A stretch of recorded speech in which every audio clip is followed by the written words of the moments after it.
Bueno, como venimos de unas vacaciones, unas largas vacaciones, creo que es oportuno plantear dónde nos quedamos, recordaros dónde nos quedamos en las últimas clases. En las últimas clases estábamos hablando, si no recordáis mal, de la Guerra de los 30 años.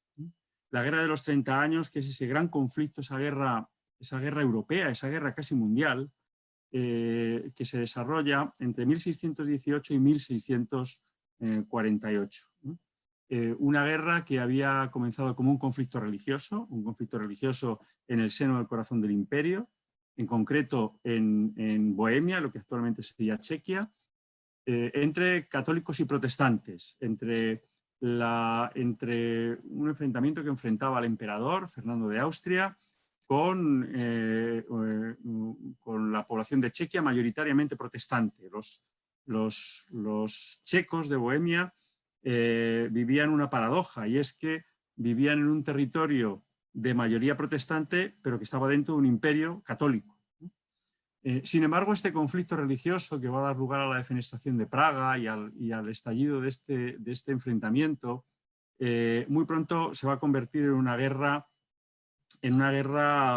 que trasciende totalmente el ámbito religioso y que se va convirtiendo con el paso del tiempo en una lucha por la hegemonía dentro de Europa. Una lucha por la hegemonía que va a enfrentar clarísimamente a las dos grandes potencias del momento, Francia y España. Francia y España pugnaban por controlar el continente. Francia hacía todo lo posible por escapar a esa pinza que formaban la familia de los Habsburgo, es decir, los Austrias españoles y los Habsburgo austríacos. España quería mantener esa posición hegemónica en el siglo XVII que había mantenido en el XVI y que ahora se veía en peligro, ¿no? La Guerra de los 30 años ya vimos que tenía varias fases, la fase bohemio-palatina, caracterizada por la rebelión, por esta rebelión que hemos mencionado antes de los protestantes de Praga, pero después tuvo dos fases muy importantes marcadas por la intervención de dos potencias emergentes. La que llamamos la fase danesa, en la cual el rey Cristian IV de Dinamarca se implica en la guerra y se implica animado evidentemente por Francia. Francia es el gran actor en la sombra, Francia es el gran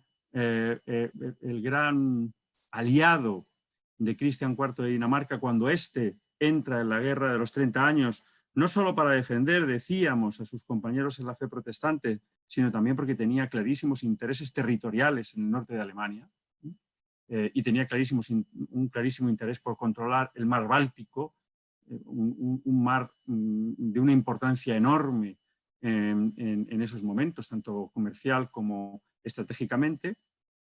Y la segunda o la tercera fase, que sería la fase una vez derrotado el rey Cristian IV de Dinamarca por las tropas imperiales y también por las tropas españolas que participan activamente en todas las fases de la guerra. Después hay otro actor que interviene en la Guerra de los 30 años, que es Suecia.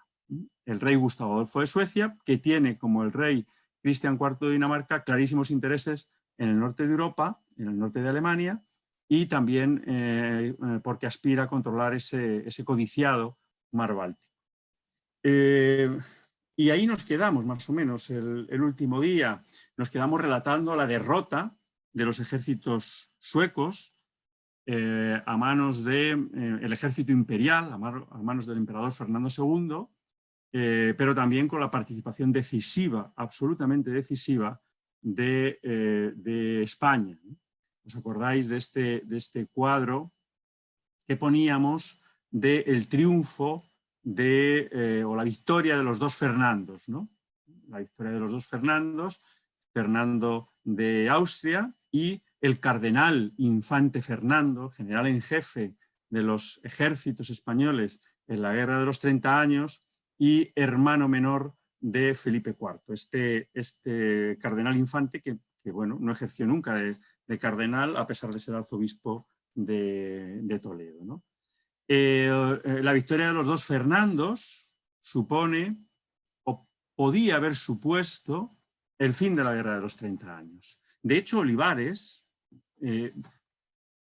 quedó muy satisfecho con esta paz, con la paz de Praga, decíamos el último día de clase.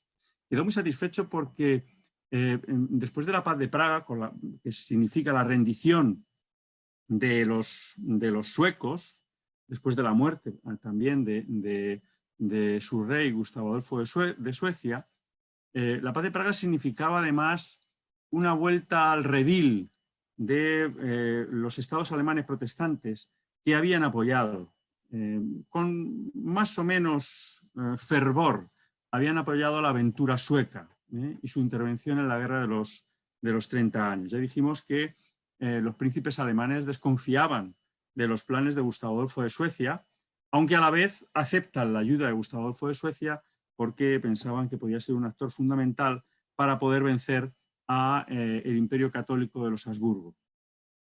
La paz de Praga significa la vuelta al redil de estos príncipes protestantes alemanes porque se comprometen a dos cosas. Primero, a establecer el status quo de la paz de Habsburgo, es decir, una cierta convivencia entre religiones, de tal manera que los protestantes iban a ser respetados dentro del Imperio Católico y los católicos iban a ser respetados en los principados cuyos reyes, condes, duques habían adoptado el protestantismo. Los príncipes protestantes se comprometían a apoyar al emperador Fernando de Austria y a los españoles que colaboran con este en la salida de los suecos del territorio del imperio, del territorio alemán. Los suecos, una vez derrotados, son molestos, tienen que salir lo antes posible del territorio alemán y se comprometen a no firmar alianzas entre ellos. Después de esto, Olivares saca pecho y piensa que la guerra de los 30 años puede terminar. Se ha establecido un status quo religioso y ha quedado clara la hegemonía, de ese eje que forman las Cortes de Madrid y de Viena, los Habsburgo. Los Habsburgo dominan Europa, o esa es la sensación que tiene Olivares. La guerra podía, por tanto, haber terminado en ese momento. Podía haber terminado para él, pero claro, con lo que no contaba Olivares, o sí contaba, pero esperaba que quizá no se produjese, es la intervención directa de Francia en la guerra de los 30 años. Richelieu, el valido del rey Luis XIII, el todopoderoso valido de Luis XIII, no podía consentir esa consolidación hegemónica del eje Madrid-Viena. No lo podía consentir. Una vez más, Francia se sentía en esa tenaza, en esa pinza que ejercía la familia de los Habsburgo. El problema que tenía Francia a la hora de intervenir, de incorporarse de manera clara a la guerra de los 30 años, era que Francia era un Estado católico. ¿Cómo entrar en una guerra que tiene un significado religioso tan potente como era la guerra de los 30 años y que enfrentaba a católicos contra protestantes? Hasta ese momento Francia había actuado entre bambalinas, apoyando financieramente, incluso militarmente, pero no de una manera tan evidente, tan clara, como a la que se va a ver forzado ahora a tener que recurrir a esa estrategia el cardenal Richelieu.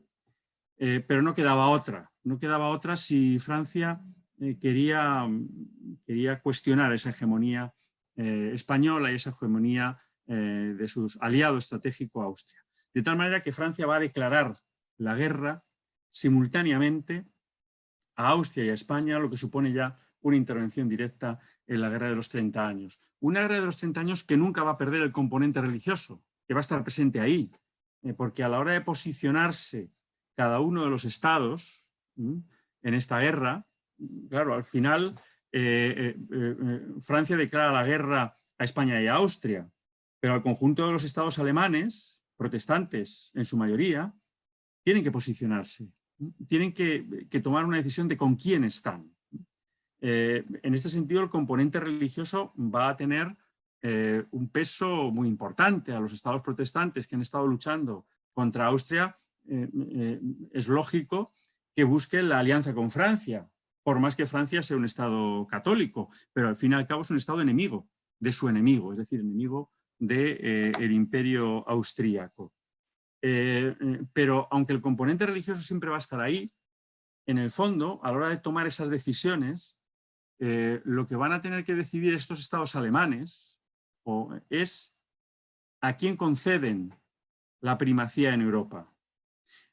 A quién van a apoyar en esos momentos, porque eso va a tener unas consecuencias directas sobre la potencia que va a dirigir los destinos de la Europa continental a partir de esa confrontación que se va a producir entre Francia, Austria y España.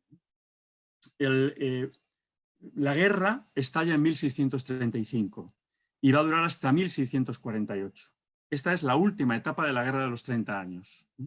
Esta etapa en la que el protagonismo francés va a ser total, en la que Francia se pone al frente de esa ofensiva contra Austria y España. Va a ser una guerra dura, lo veremos más adelante cuando reflexionemos sobre las consecuencias de la guerra. Pero va a ser una guerra que va a marcar, como decía antes, el futuro de Europa. En un principio, Francia se va a ver casi arrollada por la tremenda ofensiva que van a lanzar las tropas españolas y las tropas austríacas contra Francia. Era evidente que Francia partía de una situación de debilidad, estaba rodeado por enemigos y era un objetivo bastante vulnerable.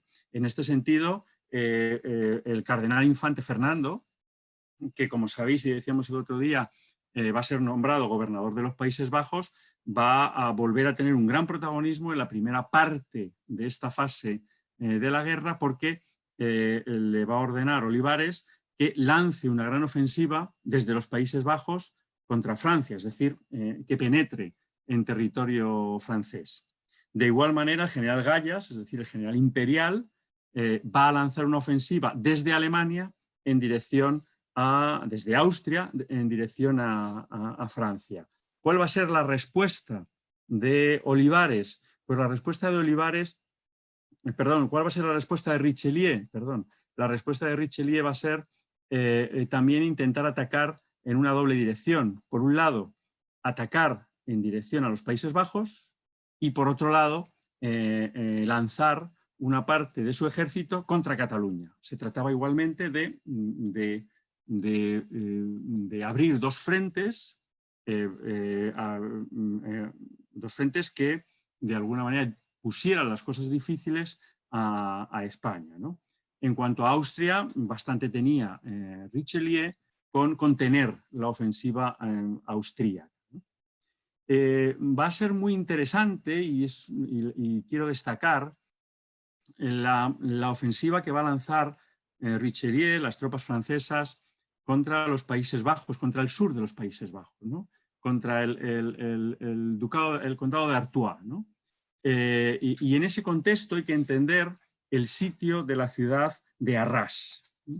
Richelieu era consciente de que los Países Bajos, como hemos dicho a lo largo de muchas clases, eran un punto débil para la monarquía hispánica. Eran una base estratégica muy importante para España, pero que estaba situada en un punto en el que el apoyo que podía prestar el rey, en este caso Felipe IV y Olivares, era un apoyo complicado. Es decir, era difícil trasladar contingentes de tropas a los Países Bajos y los Países Bajos se veían atacados, ¿no? Lo que va a hacer Richelieu es precisamente aprovechar un cierto desguarnecimiento del sur de los Países Bajos a consecuencia de el gran número de tropas que va a concentrar el cardenal Infante para atacar Francia, es decir, para lanzar esa ofensiva contra Francia, para situar la ciudad de Arras, ¿no? Van a ser muchos los efectivos que va a colocar Richelieu en ese sitio de la ciudad de Arras. Se habla de 45.000 soldados y de cerca de 8.000 infantes, ¿no? Frente a una ciudad que va a tener unos cuantos miles de defensores militares y, eso sí, toda la población de Arras dispuesta a defender la ciudad del asedio francés.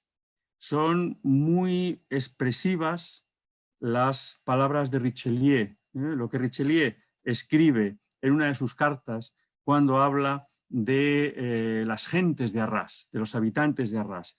Dice Richelieu que los habitantes de Arras son enemigos jurados de los franceses y más españoles que los castellanos. Es decir, está claro que ese sur de los Países Bajos, españoles en ese momento,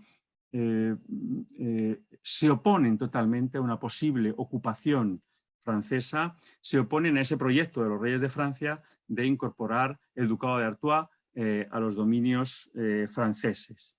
De hecho, se cuenta, y esto va a dar lugar a una verdadera guerra de propaganda por parte de los franceses. Sabéis que estamos en lo que algunos historiadores han llamado la guerra de papel y tinta. Hay dos guerras, la guerra que se libra en los frentes de batalla y la guerra de la propaganda. Y en estos momentos las imprentas españolas, las imprentas francesas, las imprentas holandesas, las imprentas de los Países Bajos están echando humo. Están echando humo porque la guerra de la propaganda, o lo que algunos autores llamarán también las balas de papel, son importantísimas a la hora de generar un estado de opinión en relación a los distintos contendientes, ¿no? Ya veremos cómo los franceses se van a esforzar en divulgar por todo el mundo la idea de la crueldad de los tercios castellanos, de los ejércitos españoles, presentar a los españoles como bárbaros, y esto es una parte de la leyenda negra que tanto éxito tendrá a partir del siglo XVII. Las imprentas holandesas, porque hay que decir que en esta fase de la guerra los franceses van a contar con un aliado importantísimo que son los protestantes holandeses, y también van a contar con la alianza de muchos príncipes protestantes alemanes. Las imprentas holandesas van a destacar en esta guerra de propaganda contra España. Pero también las imprentas de los Países Bajos españolas y las propias imprentas españolas van a tratar de presentar a los franceses como unos auténticos traidores, unos traidores a la causa católica, porque al fin y al cabo se habían puesto al frente de una coalición de príncipes protestantes que cuestionaban el poder de los reyes católicos españoles y nada más y nada menos que el poder de los muy católicos también emperadores austríacos. Por tanto, esta guerra de propaganda va a ser fundamental, y decía que en esta guerra de propaganda va a haber un episodio, no sé si legendario o cierto, que cuenta que los habitantes de Arras hicieron una pintada sobre los muros de la ciudad. Arras era una ciudad que tenía, un valor estratégico enorme y por tanto una ciudad tremendamente fortificada que le va a permitir resistir durante más de 2 meses el asedio francés. Se dice que los habitantes de Arras hicieron una pintada en los muros de la fortaleza que decía: cuando los ratones se coman a los gatos, los franceses tomarán Arras. Bueno, a pesar de esta bravuconada de los habitantes de Arras, la ciudad cayó en manos de los franceses el 8 de agosto de 1640, ¿no? Y es ahí donde entra en juego esto que os decía, esta maquinaria de la propaganda, ¿no? Y vamos a leer un texto en el que vemos cómo desde España se trata de proyectar esta mirada sobre los franceses como traidores, y después comentaremos este grabado muy curioso que va a aparecer en numerosos libelos y panfletos franceses y holandeses, hablando precisamente de ese sitio de Arras. El texto que va a leer Loli, y que ahora le voy a dar palabra, te aviso, Loli, vamos a ver, te voy a localizar aquí, que me paso, Loli, esto no sé por qué, aquí está Loli. Loli, ya tienes que ver el micro abierto, ahora te digo cuando empiezas a leer. El texto que va a leer Loli es... ¿Me oyes ya? Sí. ¿Se me oye ya? Perfecta. Ahora te digo cuándo puedes empezar a hablar. Deja el papelito y ahora te digo. Voy a explicar simplemente qué es el texto que vas a leer. El texto que vas a leer es un aviso, como pone ahí, enviado desde Flandes por el jesuita Arnaldo Flemingo. ¿Qué era un aviso? Los avisos son un verdadero, yo diría, género literario que se desarrolla enormemente en el siglo XVII. Los avisos eran redactados por verdaderos escritores profesionales, que algunos autores se atreven a referirse a ellos como periodistas, como casi los primeros periodistas. ¿Cuándo surge la necesidad de los avisos? ¿O cuándo el redactor de avisos se convierte casi en un profesional de este tipo de género literario, como decía antes? Pues se pone de moda a partir de las necesidades que va a tener un sector importante de la élite nobiliaria y cortesana española, la necesidad de conocer lo que está pasando en la corte y en el conjunto del imperio. Algunos de los grandes nobles españoles en ocasiones tenían que abandonar la corte, o algunos incluso vivían lejos de la corte porque ocupaban algunos cargos, por ejemplo, si alguien era nombrado capital general de Andalucía, pues evidentemente tenía que abandonar la corte, y esto siempre era un gran noble el que recibía este título, ¿no? Tenía que abandonar Madrid. Pero este noble necesitaba estar informado de todo lo que se cocía en la corte y, por tanto, contrataba a uno de estos redactores de avisos para que le mantuviera informado de todo lo que ocurría en la corte.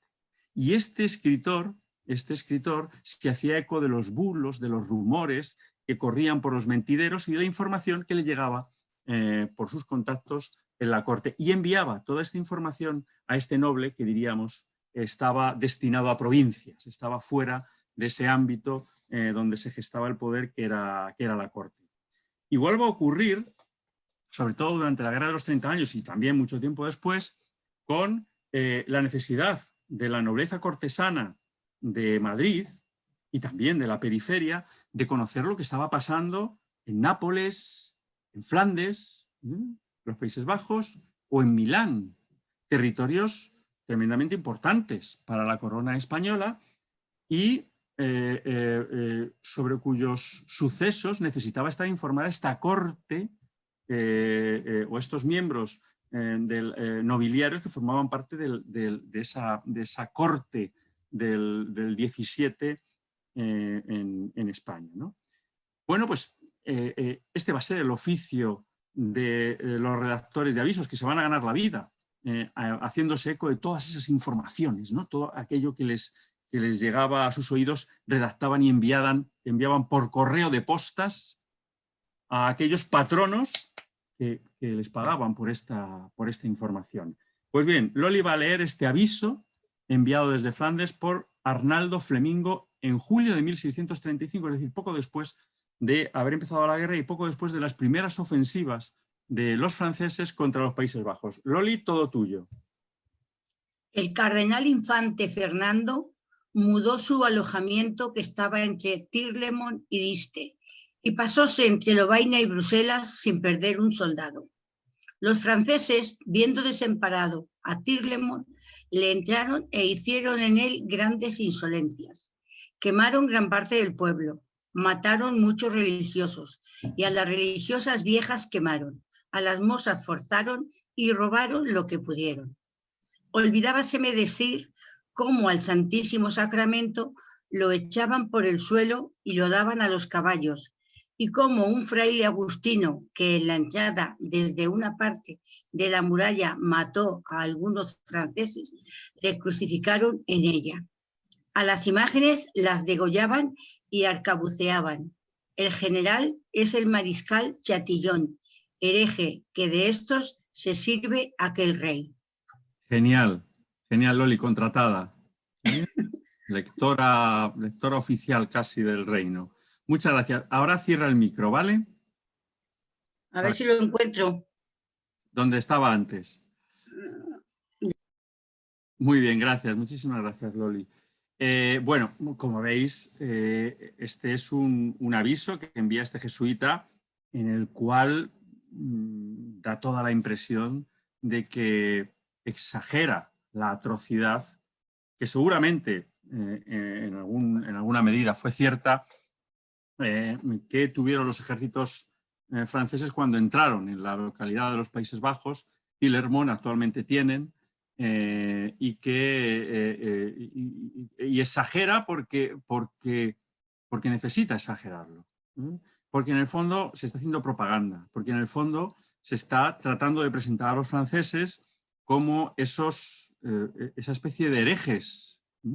Los franceses han dejado de ser cristianos, han dejado de ser católicos, se han puesto del lado, han dejado de ser católicos más que cristianos, porque los protestantes son también cristianos, han dejado de ser católicos y se han puesto del lado de aquellos que han abandonado la verdadera fe. Y por tanto, como aquellos que han abandonado la verdadera fe, se comportan de manera cruel, matan a las gentes, queman los pueblos, por supuesto, violan a las mozas y matan a las religiosas.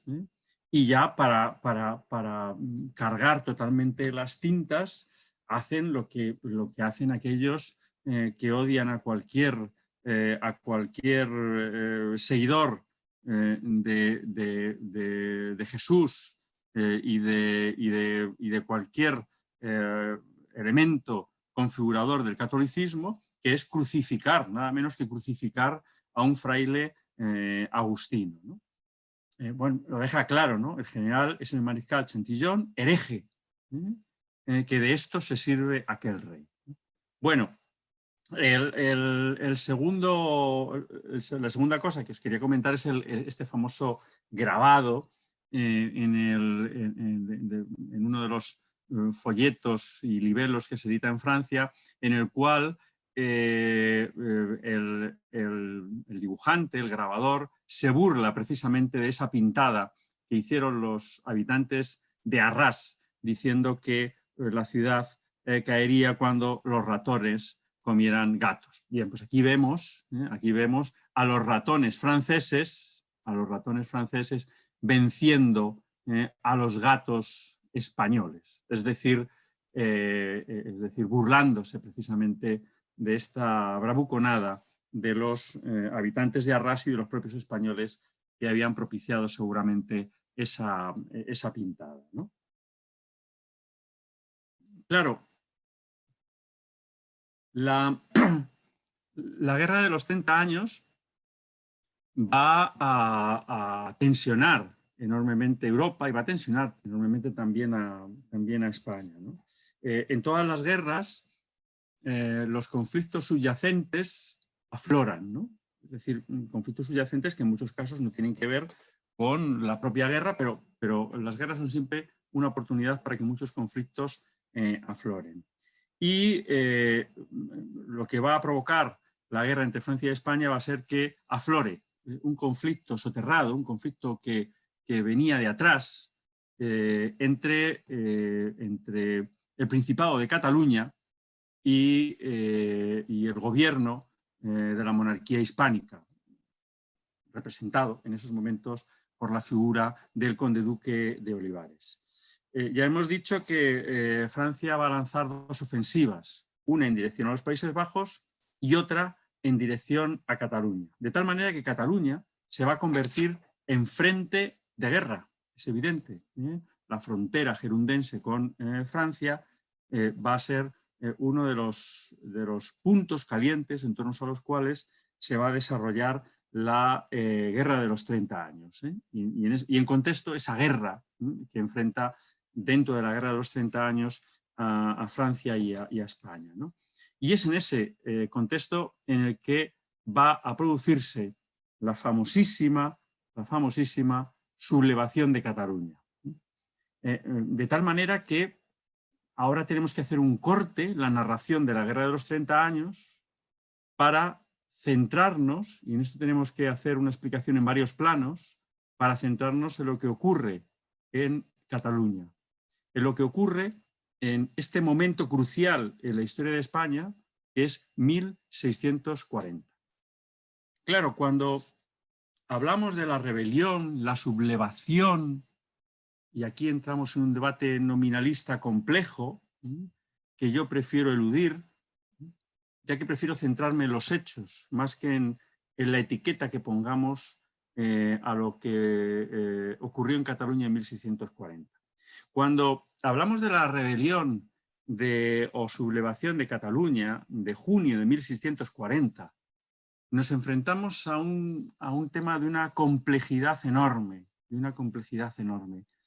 y de una complejidad que en los últimos años seguramente se ha simplificado en exceso. Claro, venimos de un momento muy intenso en la historia de España. Yo el otro día comentaba a un amigo mío que ya estoy un poco cansado de vivir momentos históricos, ¿no?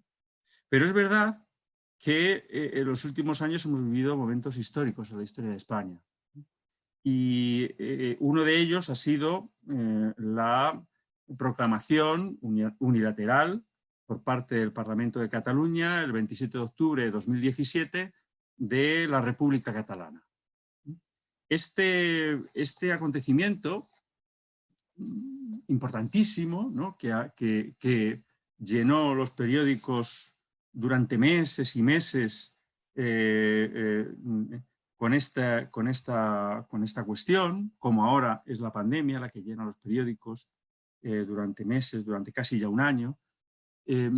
Esta proclamación unilateral de Cataluña en octubre del 2017 va a hacer que muchos, historiadores o no, volvieran los ojos, o volviéramos los ojos, a lo que sucedió en Cataluña en 1640, ya que a partir de los sucesos del Corpus de Sangre de junio, se va a desencadenar un proceso o una situación que va a llevar a la proclamación de la República Catalana también en 1640. Y esa búsqueda, o ese volver los ojos a 1640, se ha hecho en muchos casos buscando similitudes entre lo que ocurrió ese año y lo que ocurrió y lo que ha ocurrido en 2017. Y esa búsqueda de similitudes ha llevado a muchos también a intentar buscar en el conflicto de 1640 las raíces de lo que ocurrió en 2017. Y en ese sentido se han planteado como dos posturas por parte de historiadores y por parte de otras personas no historiadoras, pero que a veces saben de todo, que es tratar de identificar el conflicto de 1640 desde dos puntos de vista, insisto, irreconciliables.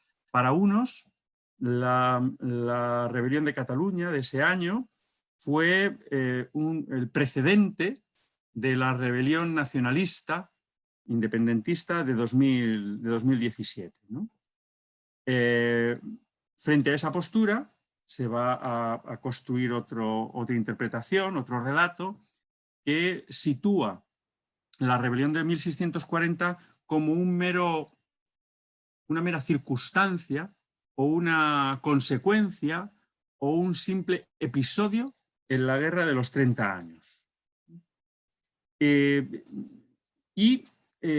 Tanto un planteamiento como el otro, el considerar la rebelión de 1640 como un precedente nacionalista o como la de considerar que no hubo nada de eso y simplemente fue un episodio puntual generado por la guerra de los 30 años, se han hecho a partir de unos planteamientos que sabéis que yo critico muchísimo en mis clases, que son los planteamientos que se hayan invadidos por el presentismo.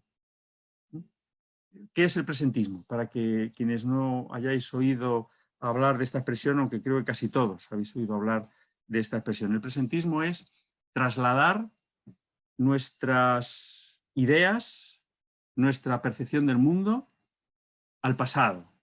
Es decir, interpretar el pasado desde los valores y los conceptos del presente. Esto es un error, desde mi punto de vista. Humildemente lo digo. Creo que el presentismo es un mal compañero de viaje si lo que queremos es analizar en profundidad los procesos históricos, si pretendemos analizar el pasado en toda su complejidad, ¿no? Claro, alguien puede decirme, quizá lo que estás planteando es una postura salomónica, ¿no?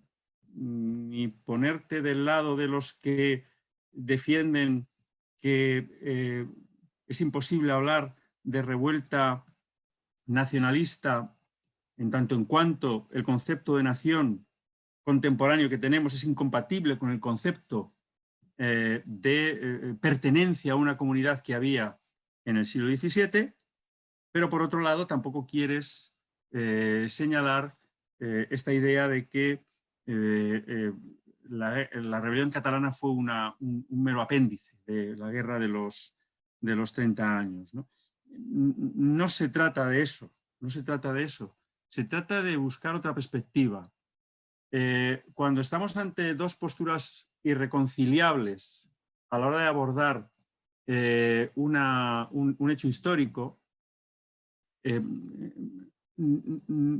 y nos posicionamos en los extremos de esas dos posturas, nos cuesta en ocasiones entender algunos de los aspectos que cada una de esas posturas tienen de positivo. Nos cuesta a veces reconocer que en algunas de esas dos posturas hay elementos a tener en cuenta si queremos hacer una interpretación lo más fiel posible con respecto al pasado, ¿no? ¿Qué quiero decir con esto? Pues quiero decir que la visión que voy a tratar de proyectar sobre la rebelión catalana va a huir totalmente de las versiones maniqueas, ¿no? ¿Y por qué? Pues porque el maniqueísmo es lo contrario de esa visión compleja que yo pretendo transmitir en mis clases y que yo tengo con respecto a la historia, ¿no? La historia no se construye con blancos y negros, sino a partir de muchos matices, a partir de muchas escalas de grises, porque son muchos los factores y los elementos a tener en cuenta a la hora de hacer una interpretación del pasado, ¿no? Dicho de otra manera,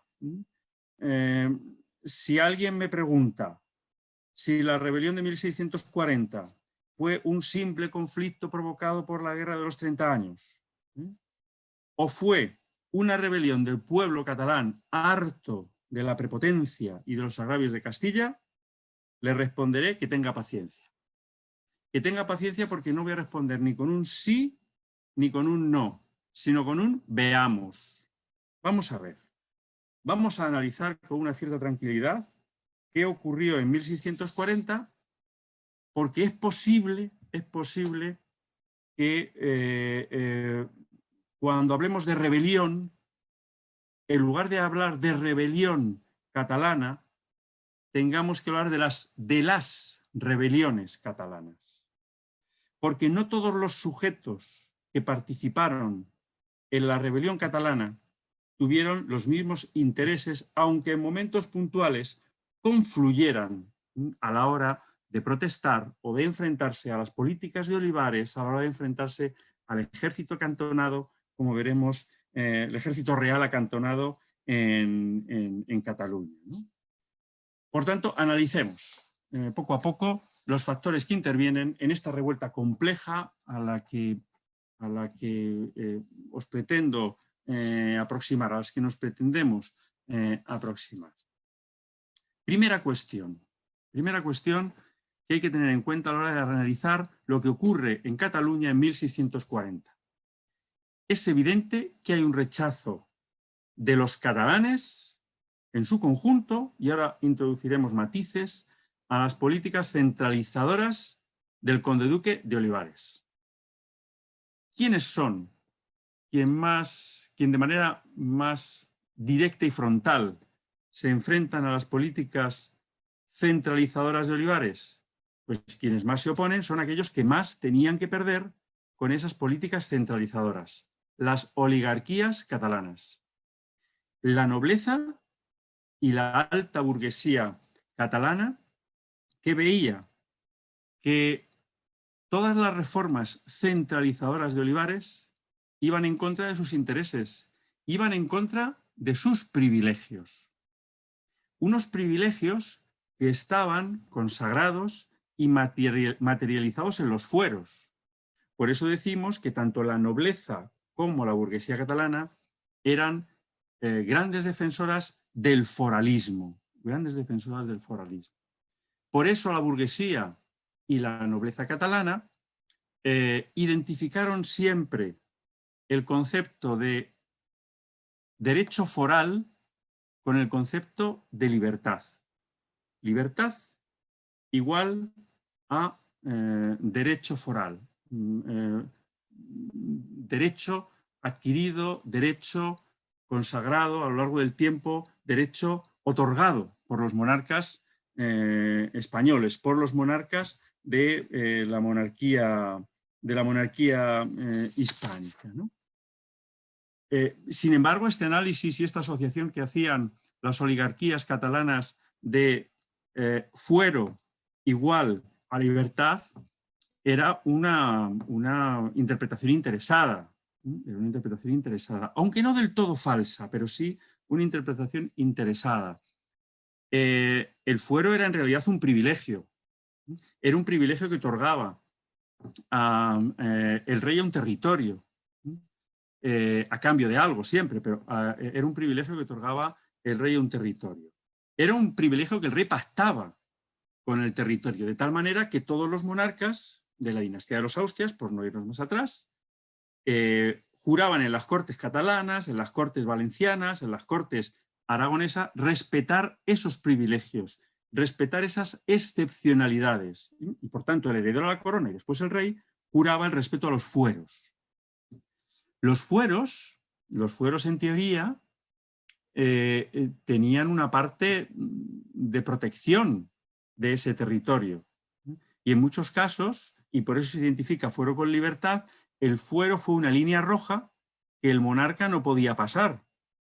Y esta línea roja que el monarca no podía pasar, sin duda alguna, actuó como un elemento que limitó la posibilidad por parte de la corona de actuar arbitrariamente en esos territorios.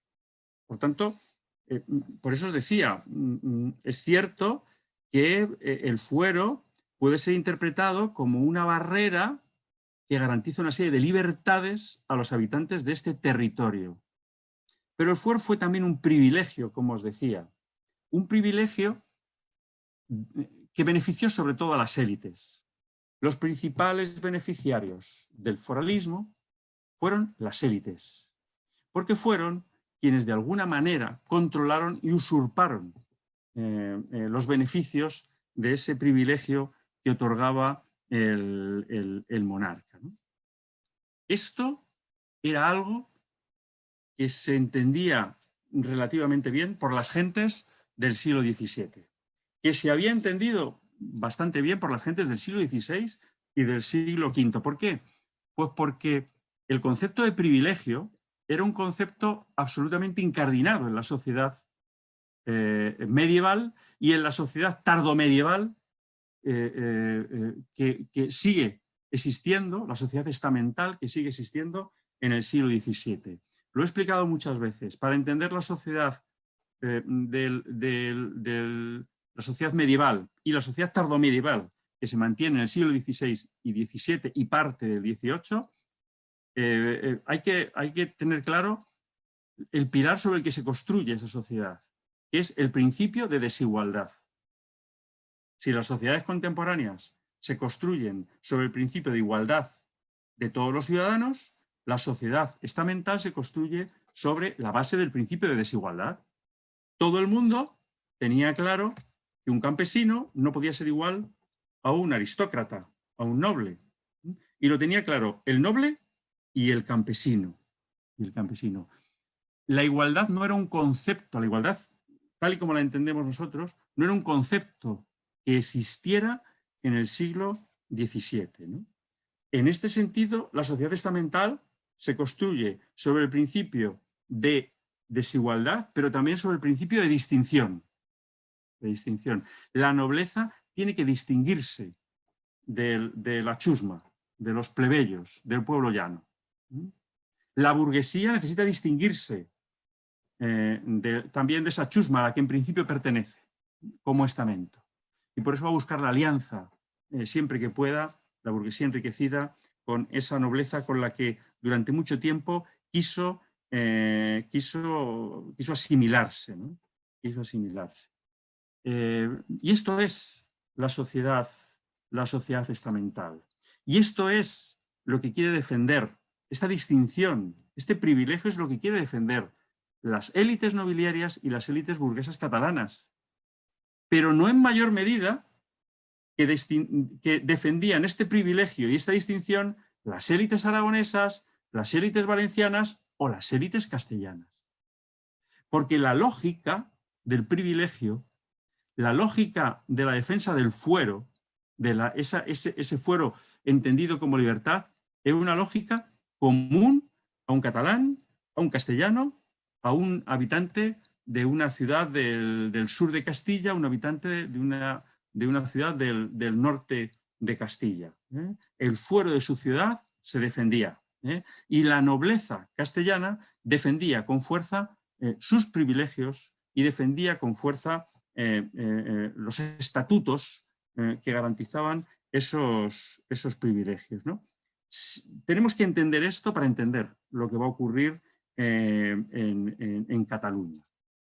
Claro, pero este sentimiento foral, que es especialmente fuerte en las oligarquías urbanas, la burguesía, y entre la aristocracia, la nobleza catalana, ¿era exclusivo de la nobleza? ¿O había también un sentimiento foral en las clases populares? Pues claro que había un sentimiento foral entre las clases populares catalanas. Claro que había en el siglo XVII una identidad de formar parte de esa excepción foral que era Cataluña, de la misma manera que lo era Aragón o lo era Valencia, ¿no?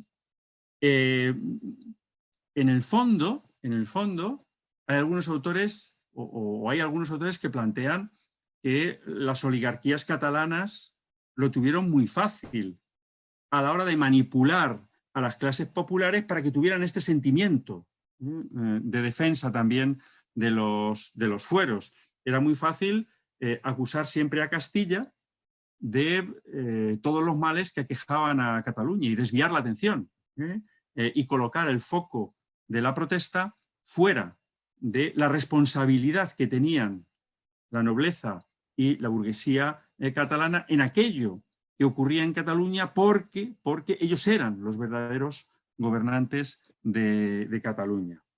Pero claro, cuando supongamos que es verdad que las clases populares catalanas estaban manipuladas por sus oligarquías y esta construcción del sentimiento foral era un sentimiento foral guiado, teledirigido por estas élites. Pero claro, quizá deberíamos hacernos algunas preguntas a la inversa, ¿no? Y deberíamos tomar una perspectiva más lateral con respecto a estas cuestiones, ¿no? Cuando el pueblo llano, catalán, que por supuesto recela de los castellanos, pero que también recela de esa élite catalana, que es finalmente quien abusa en muchos casos de su poder, y quien somete a abusos a ese pueblo catalán.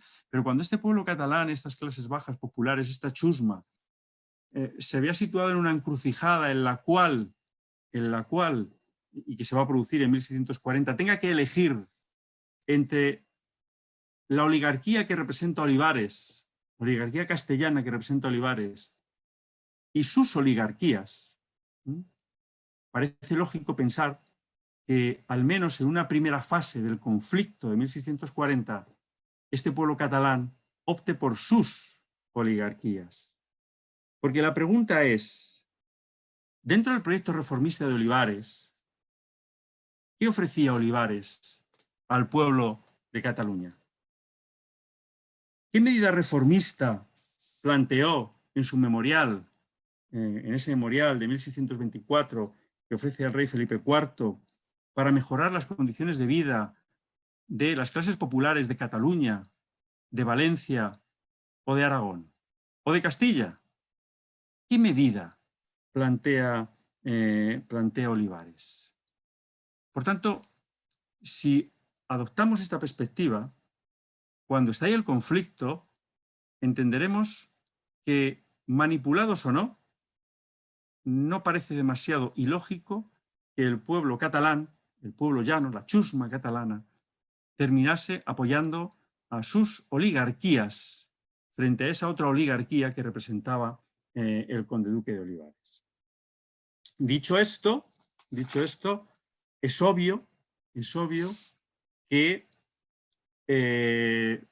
si en una primera fase el pueblo catalán va a apostar por sus oligarquías, como os pongo en el punto último del PowerPoint, llegará un momento que este pueblo levantado en armas y al calor de la insurrección contra Olivares terminará volviendo los ojos contra aquellos que en última instancia eran los responsables de su sometimiento, que eran sus propias élites catalanas. Y esto va a ser un elemento cuando la revuelta contra los españoles de las clases populares catalanas, contra los castellanos, se convierte en una revuelta social que apunte a los miembros de las élites catalanas como responsables de las condiciones durísimas de vida que viven las clases populares. La revuelta catalana, teledirigida por las élites, va a tener que hacer frente a un viraje, porque cambian las cosas, y va a provocar que se desencadenen todos los acontecimientos que van a llevar lugar o que van a dar lugar a la proclamación de la República Catalana. Ya veremos cómo las élites catalanas van a tratar de controlar y van a lograr controlar la protesta de las clases populares y canalizarla hacia la oposición contra Olivares, pero en un momento determinado van a perder el control de esta revuelta. Esto es crucial para entender que la revuelta catalana fue mucho más que un episodio nacionalista, como creen algunos, que mucho más que un simple episodio dentro de la Guerra de los 30 años. Hubo varias revoluciones dentro de la revuelta catalana, como describiremos después, ¿no? Bueno, siguiendo con el orden del PowerPoint, es evidente que los acontecimientos de 1640 hubieran sido imposibles sin la entrada de Francia en la Guerra de los 30 años. Hubieran sido imposibles si Cataluña no se hubiera convertido en frente de guerra.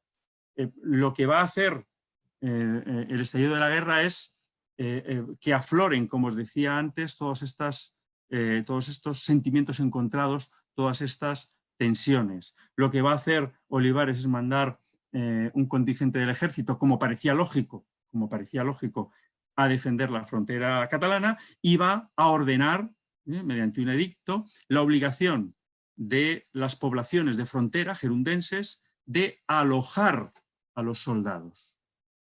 ¿Esto qué supone? Pues que las familias de esos pueblos, de esas aldeas, van a tener que dar cobijo, van a tener que dar hospedaje, van a tener que alimentar a esos soldados y a sus caballerías, es decir, a todos esos caballos que se trasladan con ellos para defender el frente catalán.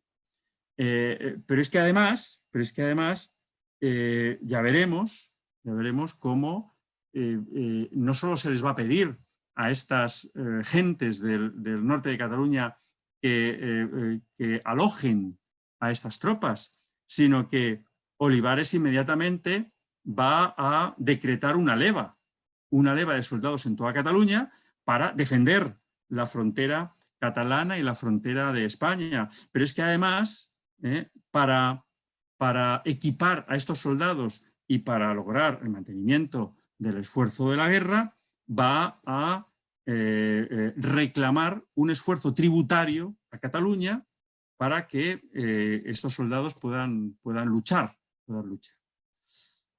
Y volvemos a la situación de las clases populares, ¿no?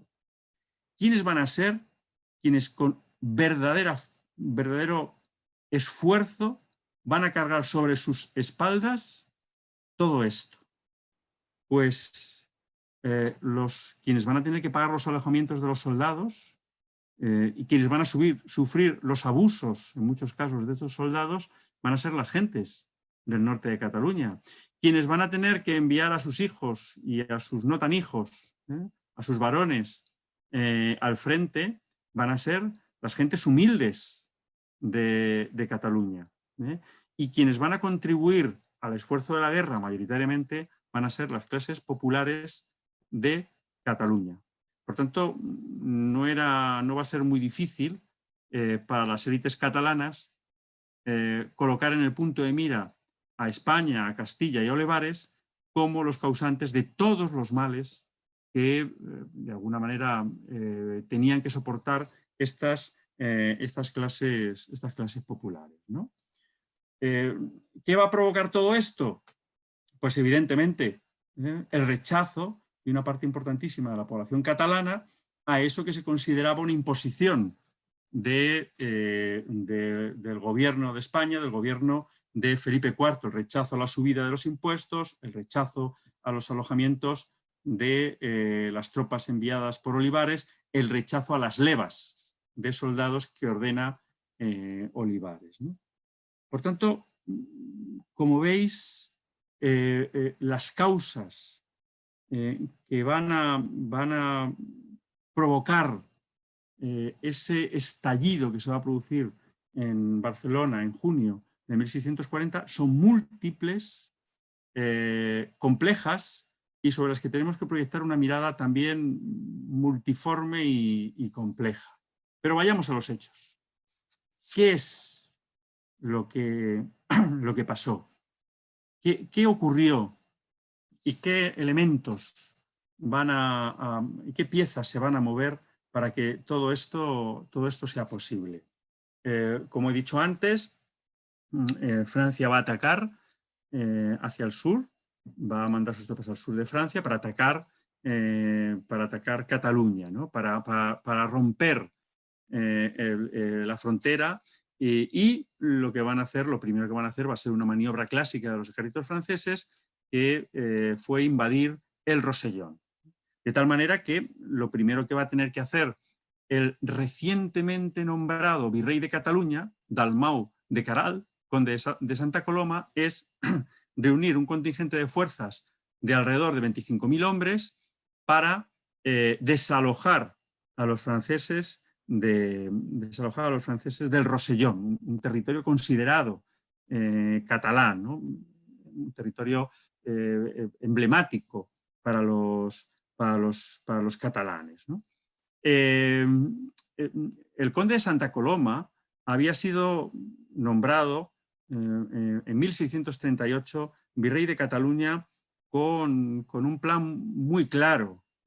Santa Coloma es un hombre de Olivares, un hombre de confianza de Olivares. Y una vez que ha estallado la guerra con Francia, la misión que le encomienda Olivares a Dalmau de Queralt es poner en marcha la unión de armas.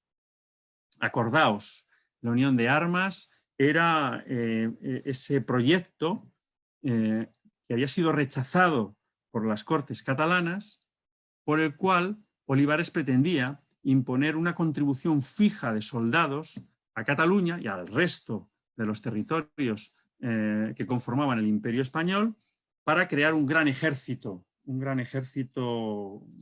imperial, ¿no? Un gran ejército español que pudiera hacer frente a los distintos conflictos que habían surgido y que iban a surgir a una potencia que pretendía ser hegemónica como era España, ¿no?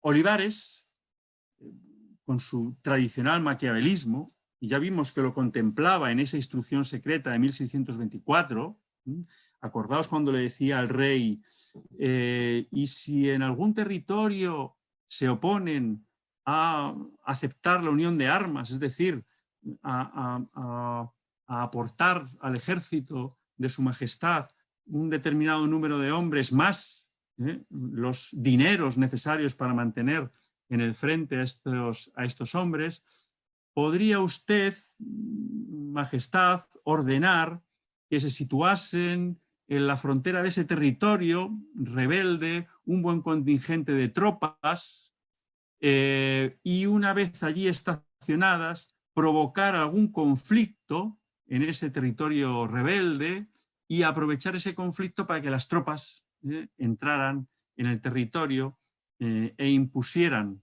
la paz y con esa paz también impusieran el cumplimiento de la unión de armas? En el fondo es la misión que tiene Dalmau de Queralt. En principio no ir tan lejos, pero sí aprovechar el contexto de la guerra para convencer a las Cortes catalanas por las buenas o con amenazas de que finalmente aceptaran esa contribución al ejército que era la unión de armas. No le va a ser fácil al conde de Santa Coloma, no le va a ser fácil porque las Cortes catalanas, la Diputación Permanente de las Cortes catalanas, lo que allí conocían como la Generalitat, se va a oponer a aceptar esta imposición de Olivares, que consideraban iba mucho más allá de lo que permitían los fueros catalanes. Nuevamente la defensa, esa línea roja, la defensa de las constituciones catalanas, ¿no? Olivares va a estallar en ira cuando vea que Dalmau de Queralt es incapaz de arrancar esta concesión a las élites catalanas. Y en una carta que escribe al conde de Santa Coloma, al virrey de Cataluña, le dice: si las constituciones embarazan esto, que lleve el diablo las constituciones. Es decir, si las Cortes catalanas, si los fueros catalanes embarazan, es decir, hacen imposible que salga adelante el proyecto de la unión de armas, habrá que mandar al diablo a estas instituciones, a estos fueros. Es decir, Olivares está decidido a saltarse esa línea roja que impone las limitaciones forales. De hecho, va a ordenar una leva de 5.000 soldados. Una leva de 5.000 soldados que suponía de alguna manera activar el mecanismo de la unión de armas, aun cuando este mecanismo no había sido autorizado por las Cortes catalanas, ¿no? Esto va a provocar un gran malestar entre hombres muy importantes de esa Diputación Permanente de las Cortes, como Francesc Tamarit. Francesc Tamarit era diputado por el brazo militar. Las Cortes catalanas se organizaban en tres brazos, ¿no? como las Cortes medievales. Por el brazo militar, el representante de esa diputación, la Diputación Permanente, era ese organismo que se creaba cuando se cerraban unas cortes en las que el rey y el reino habían llegado a una serie de pactos. La Diputación Permanente lo que hacía era formar una especie de, era un pequeño triunvirato, diríamos, de representantes de las Cortes catalanas que velaba por el cumplimiento de esos acuerdos que se habían firmado durante el periodo de sesiones de las Cortes. Y de cada brazo, Francesc Tamarit era el representante del brazo nobiliario, lo que se llamaba el brazo militar, Pau Clarís, el canónigo de la Seu d'Urgell, era el representante del brazo eclesiástico, y Quintana, Francisco Josep Quintana, era el representante del brazo, diríamos, el tercer estado, del brazo popular. Pues bien, Francesc Tamarit se va a oponer frontalmente a esta leva de soldados y se va a convertir como una especie de abanderado del rechazo a las políticas que estaba llevando a cabo Olivares en Cataluña en ese contexto de la guerra con Francia, ¿no?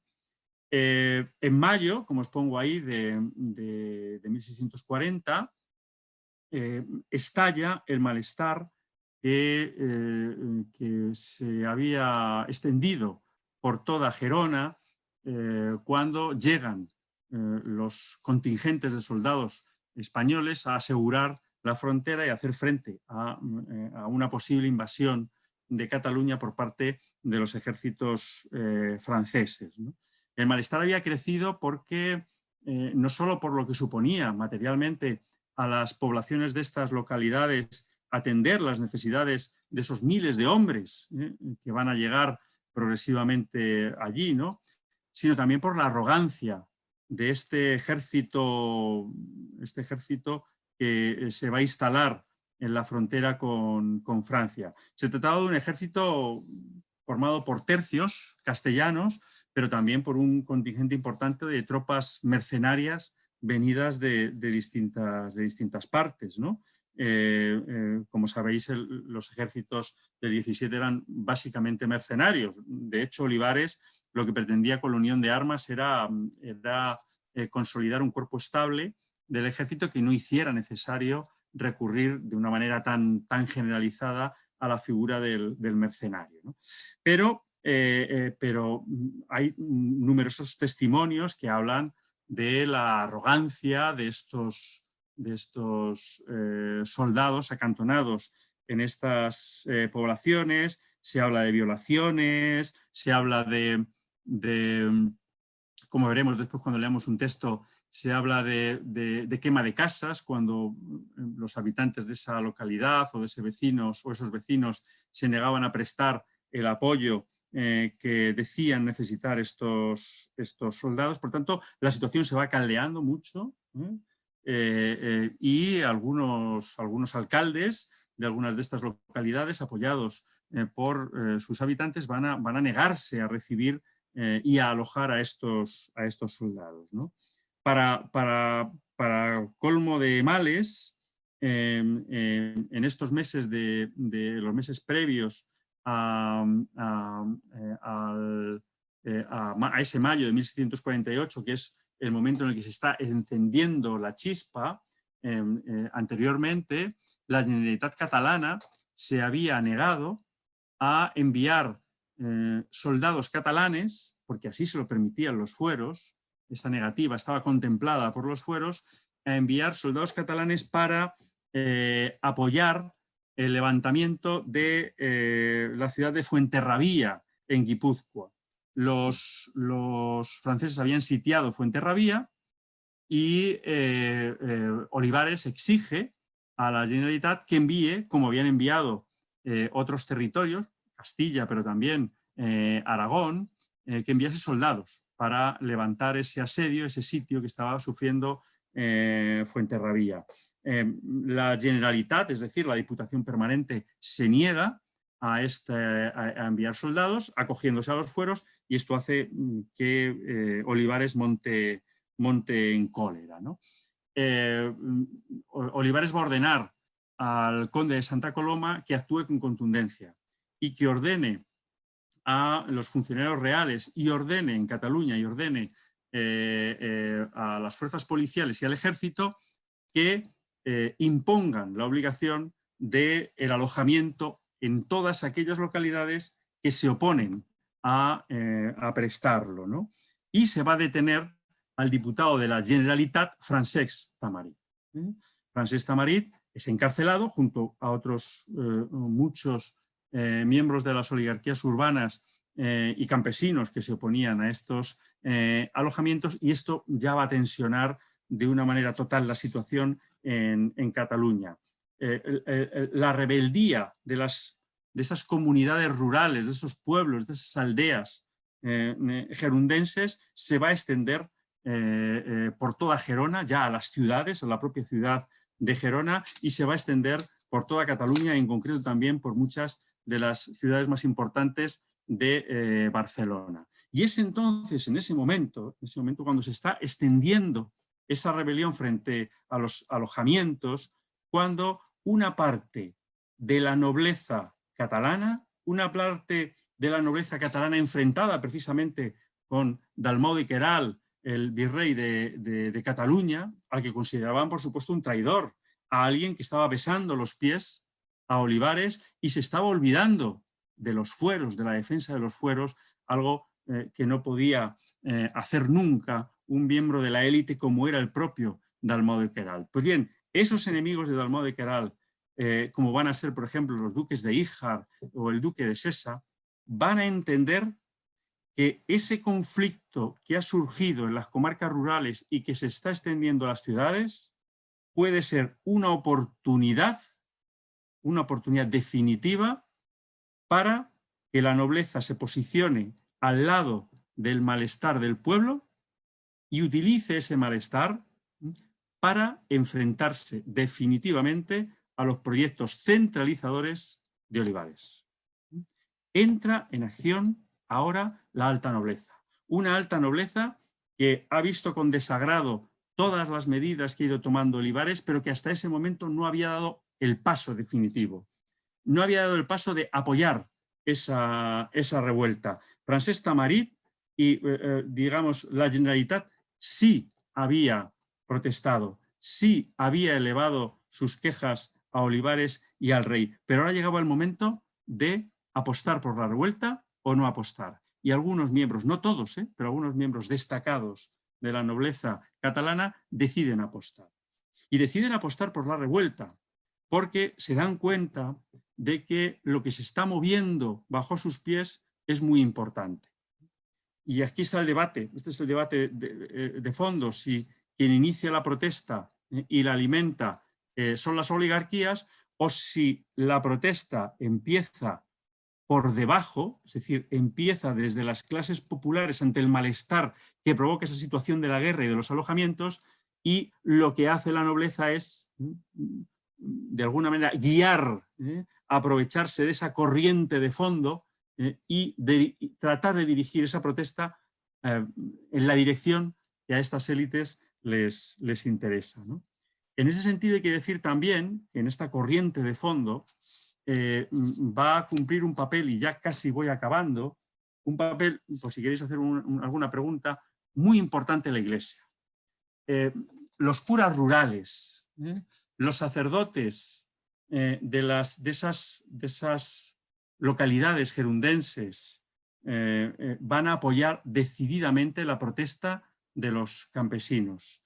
Van a lanzar furibundos sermones desde los púlpitos, apoyando la idea de no alojar a los soldados catalanes. En ese sentido, va a ser muy importante la labor de agitación que van a desarrollar este clero rural que se identifica con las reivindicaciones de las clases populares.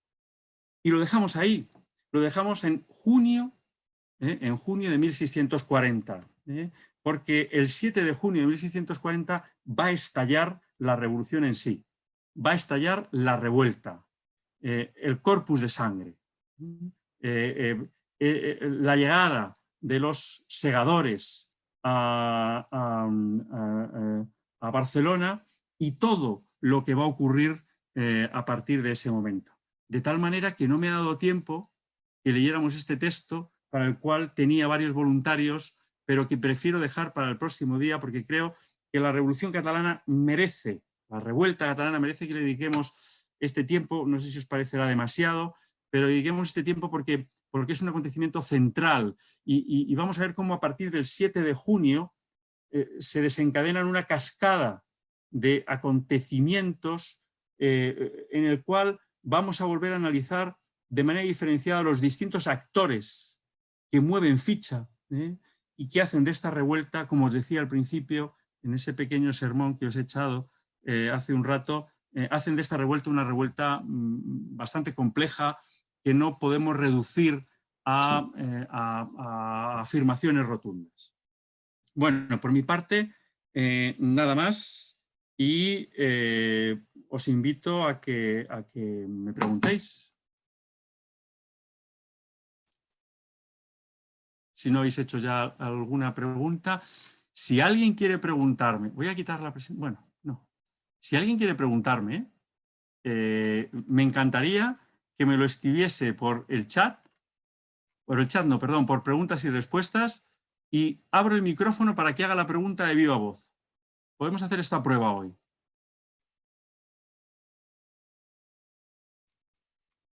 No sé si alguno...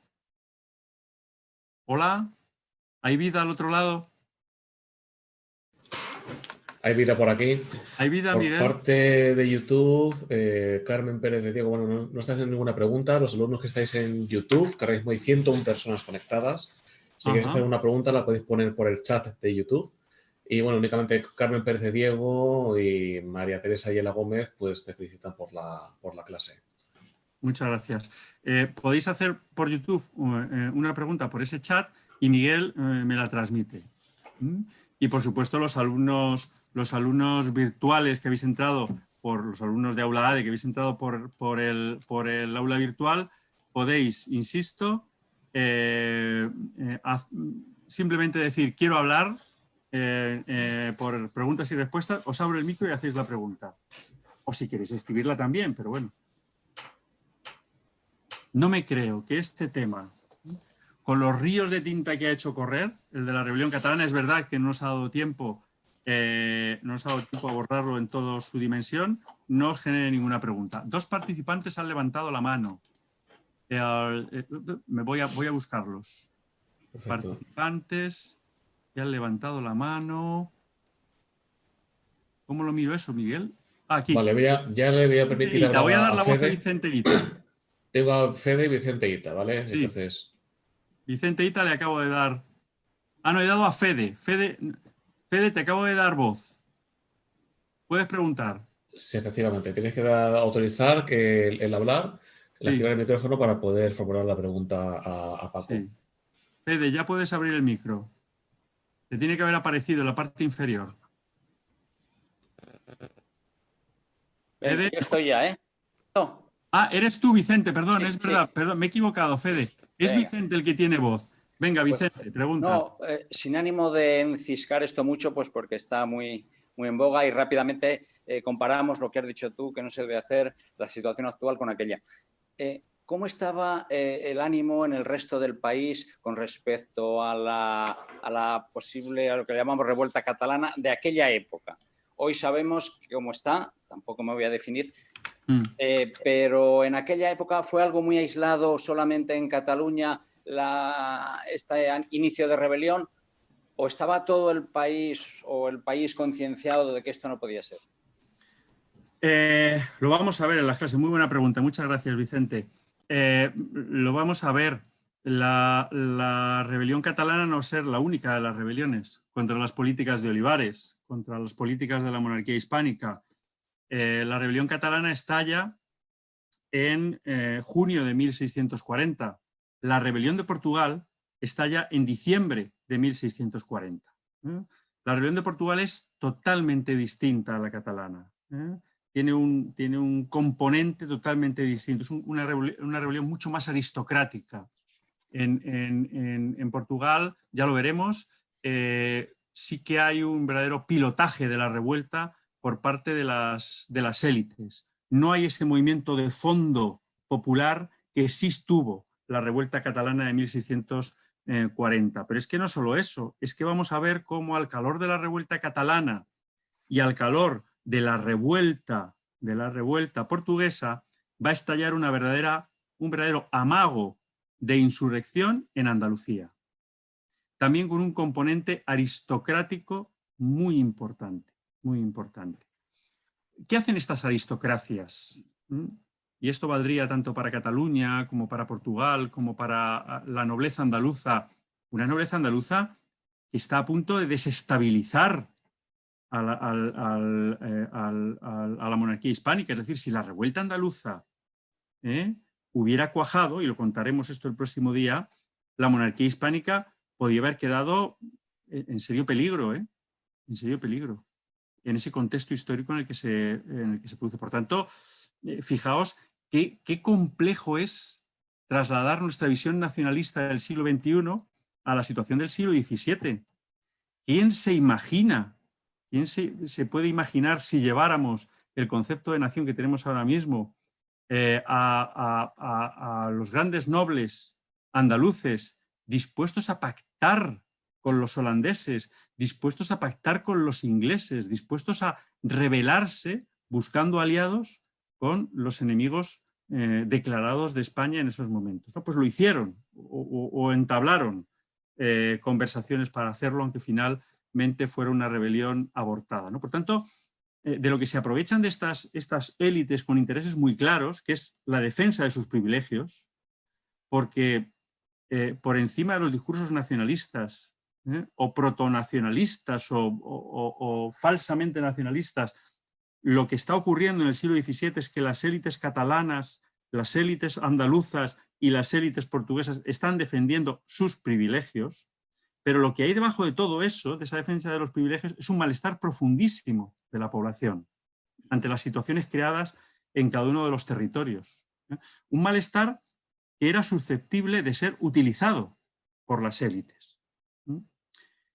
Por tanto, ya profundizaremos sobre esto y volverá a salir, Vicente, pero cuando hablamos de 1640 hablamos de un momento, en el momento en el que la monarquía hispánica estuvo a punto de implosionar, estuvo a punto de venirse abajo, precisamente por esas tensiones internas que había dentro de la monarquía hispánica. No sé si me oyes. Sí. Lo que pasa es que dieron con alguien muy bragao, como era Olivares. Si es otro primer ministro, digamos, no sé. Si es otro primer ministro, seguramente si hubiera sido otro, pero esto es hacer política ficción, ¿eh? Ya vale. De la clase de historia y entramos en la clase de ciencia ficción. Pero si entramos en la clase de ciencia ficción, podríamos decir que otro ministro hubiera pactado.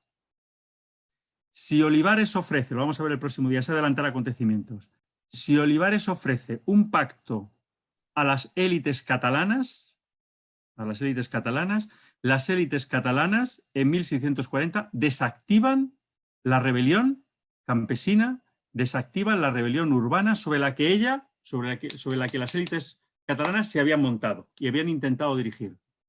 El problema es que Olivares no está dispuesto a ofrecer un pacto a estas élites catalanas. Y se le va de las manos.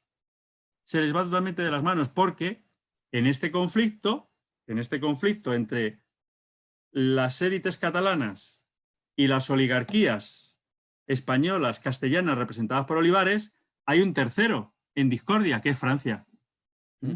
Y que está dispuesto a utilizar ese conflicto interno de acuerdo a sus intereses. El gran elemento desestabilizador es Francia. ¿Vale? Muy bien, gracias. Profundizaremos sobre esto. Ahora sí, Fede, tienes ya la palabra. ¿O no? Espera. Fede, ya puedes abrir el micro. Habías levantado la mano. ¿No? Tienes que pinchar en el micro para activarlo. Ricardo Méndez. Te he abierto el micro, que también has levantado la mano. Si pinchas en el micro, puedes hablar y te oímos. Tu micro aparecerá ya, Ricardo. Hola. Sí, ya puedes preguntar.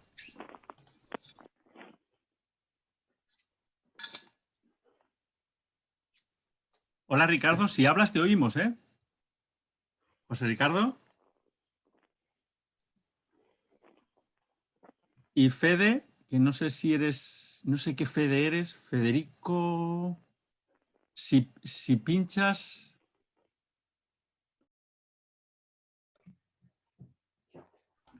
Bueno, de momento, mientras se solucionan estos problemas, ha habido preguntas en YouTube.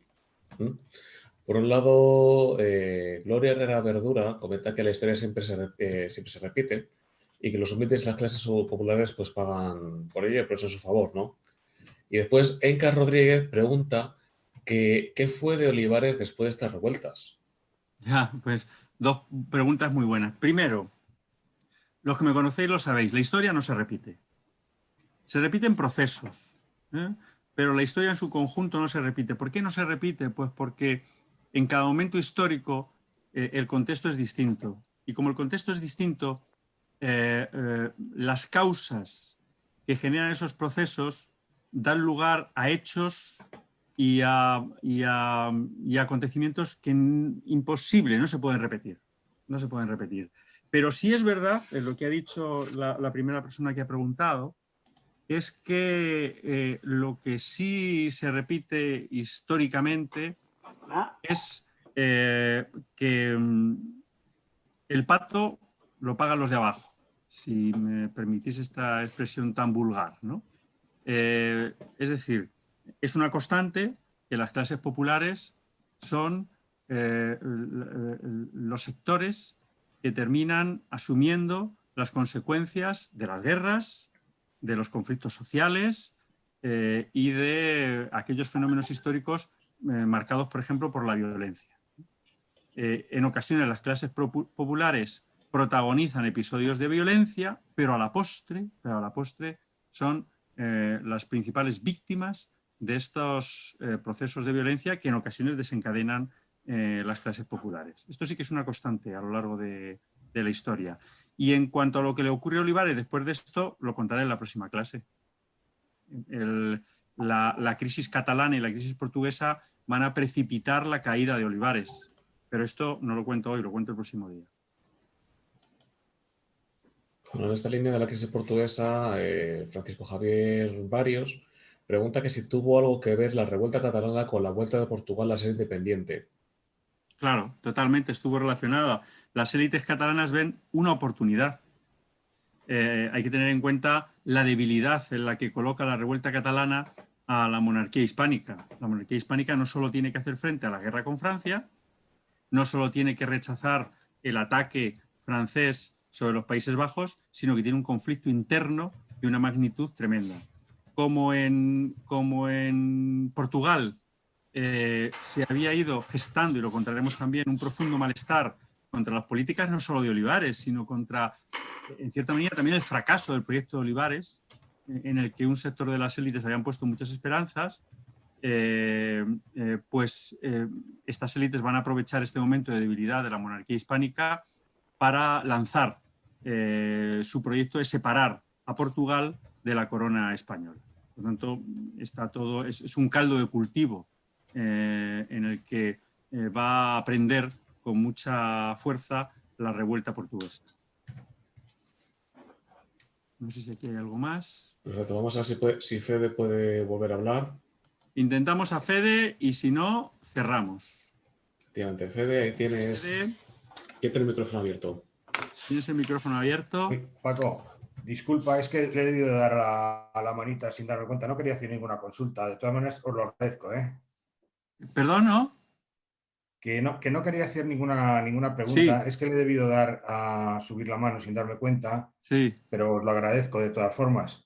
Bueno, ya sabes cómo se hace para cualquier preguntar, ¿vale? Muy bien, muchas gracias. Venga, gracias. Perfecto. Bueno, pues si queréis, si no hay más preguntas, lo dejamos aquí. Continuamos con la revuelta catalana, el próximo día terminaremos con la revuelta catalana, nos da tiempo de sobra, y hablaremos también el próximo día, nos dará también tiempo, a hablar de la revuelta portuguesa, con lo que cerraremos un poco ese ciclo, y si nos da tiempo también hablaremos de la revuelta andaluza. ¿De acuerdo? Pues nada. Antes de cortar, Paco, quiero Sí. agradecer a las hasta 108 personas que hemos tenido en directo desde YouTube. Algunos serán alumnos presenciales que se han conectado para ver la clase y otros son personas nuevas que han visto por primera vez estos cursos de la DADE. Bueno, agradeceros vuestra presencia en esta clase. Bueno, ya sabéis que Paco va a continuar este curso. Le quedan dos clases, la de las 21 y 28, ¿no? En la que va a continuar con esta temática. Y esta tarde, de 5 a 6 y media, tenemos una clase que va a dar Javier Álvarez Ballesteros sobre filosofía medieval, la etapa patrística, que va a estar bastante interesante también y va a ser igualmente de acceso libre tanto para alumnos de Aula como personas nuevas. Y el viernes, no te olvides. Y el viernes, es verdad. Mañana tenemos huellas artísticas en las que Javier Blanco va a hablar de un movimiento bastante interesante y poco conocido, la verdad. Yo escucho poco hablar de esto, que es el futurismo italiano.